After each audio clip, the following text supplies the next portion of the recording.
Good morning. Welcome to Live at 7:55 for this Friday, November 17th. Thanks so much for joining me here. Mitch Taylor coming to you and on the road again, as we have been this whole week. It's been kind of crazy. Looking forward to tomorrow being able to hang out with my friend Jason Spencer and go see Guns N' Roses together. Going to be a great time. Today's Friday free-for-all. We chat about what you want to chat about. So just post in your comments below what you'd like to chat about here today. I know we're coming to you from a different time zone than normal, so that could be an issue. But 7:55 where I am here, so that's why we broadcast today at this point. Good morning, Sean. Thanks so much for joining us last night. It was a great experience. And at the Sacramento ADJA chapter, I had a lot of fun with that. Great group, great camaraderie, and great people. And that's what makes a great chapter. So hope you got a lot out of last night, Sean, and a pleasure meeting you there. We're going to talk about what you want to talk about today. Put in the comments below what you'd like to chat about this morning, and we'll cover it. We'll chat about it here on this Live at 7:55 Friday free-for-all. One thing I want to comment on is hospitality. And Rob Ferre did a great job of hospitality with us in Salt Lake earlier this week. Good morning, Carlos. Looking forward to seeing you, my friend, on the cruise. You're going on the cruise, right, Carlos? I believe you are. Looking forward to seeing you there. You're welcome, Sean. You're welcome. Again, feel free to pop in the comments what you guys want to talk about here this morning. Good morning, Lucas. Thanks for joining us here. Again, it's your show today. Feel free to put in the comments what you want to chat about here this morning. A lot of great fun was had this past week. A lot of great learning was had this past week.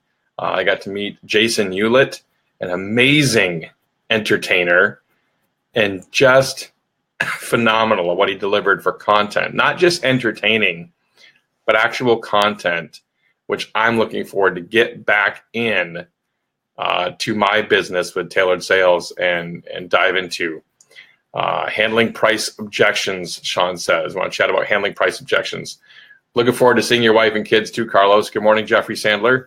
So handling price objections, which I didn't cover a whole lot yesterday at all, but I think it's a case of, there's only 4 objections people have, and how do you overcome those? So person, place, price, and product. Good morning, Nick. Thanks for joining us. And so you have to, one of the best ways to transition to the sale, if you will, Sean, is, so do you like everything we've heard about here today? Do you have any other questions for me now besides price?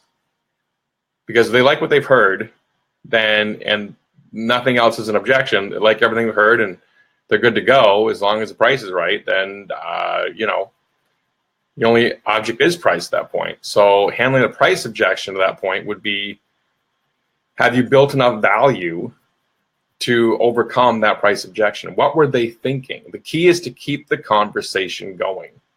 What were they thinking on pricing? And one of the biggest ways to handle the price objection is to not have the price objection, which is to give them a price quote up front, as you saw last night in the meeting. So let them know what the price is going to be up front, and then you'll have less and lesser price objections once you get to the meeting. Now, if they have the price objection up front, then it's a case of going through what we talked about last night in our meeting at Sacramento ADJA. So hopefully that was helpful. Just a quick shout, quick riff on price objections for you there. Looking forward to meeting you, Carlos, as well. Good morning, Nick. Nick will be on the Mobile Beat Cruise coming up. Looking forward to that. We'll be boarding the ship for the Mobile Beat Cruise coming up in just over a week from right now. It's 11 a.m. Eastern right now, and that's when we're boarding the ship. Typically, we're arriving at the port is literally a week from right now. Looking forward to cruising. I told all of our friends in our cruising chat that make sure you bring a bungee cord if you're in a balcony stateroom. I didn't really say that. Yes, I did. But what builds your value? What builds your value, Paul asks. I think it's everything you bring to the table that a client finds valuable. Now, what do they find valuable? Ask them. What would you want? If you could create the perfect service, what would that look like? And then strive to be that for them.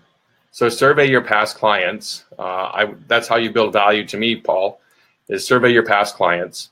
Find out what it is they want. Maybe you're like, well, I don't have any past clients. Okay, go to a bridal show. and then just conversate with those brides. Because if you don't have any past clients, you're going to want to go to a bridal show to try to get some leads, right? So just ask them. So if you could design the perfect DJ for your wedding, what would that look like? And get into a conversation with them and see how you can help them and strive to deliver that. That's how you're going to build your value. What up, Chris Hintz? Garth concert. Yeah, I'd love to go again. That'd be awesome. You guys are great to go with. I saw that memory pop up in my feed recently too. So it was great. So I think I'm going to wrap up for today. Thank you guys very much for watching live at 7:55. We're coming back to you Monday, November 20th. Looking forward to that. If you got a show this weekend, go rock your events. Looking forward to the Mobile Beat Cruise coming up next Friday. We board the ship. Absolutely crazy that the cruise is here, and we're looking forward to handling how much emails. That's the seminar we're giving for the Mobile Beat Cruise. Looking forward to that as well. Does the client know what they want? Said Paul. Not all the time, no. However, I think if you get into a conversation with them and ask them, then that will help you understand truly what they want at this time. I think they know what they want. They don't know what they need. Want versus need are two completely different things, if that makes sense, Paul. And so when you ask, what they're looking for, they're going to describe what they want versus what they may need. So by truly understanding the scope of their event, by asking better questions, finding out where they're at in the process, maybe they have a friend who is a professional planner and they don't need that portion of your service. That's okay. Maybe they're just having a backyard event and want music played. They may not need a true master of ceremonies or a disc jockey. It may just be backyard music, and that's okay. There's nothing wrong with any of those events whatsoever. It's just a question of, are you the right fit for them? So I think it's a question of want versus need, discovering, what she thinks she wants versus what she needs truly for the event, and to make sure that you can fulfill that for them. Because if you take an event where you're not the right fit, to me, you're doing them a disservice, in my opinion. It's the same thing as, not asking for the sale. If you truly believe in your heart of hearts, you're a right fit. Take the pressure off of them and ask for the business. So that's it for today. I've got a good riff there for 10 minutes. Thank you so much for watching live at 7:55. Greatly appreciate your viewership. We'll see you on Monday for your next dose of your daily motivational kickstart that is live at 7:55. Have a great weekend. Go rock your events. We'll see you Monday.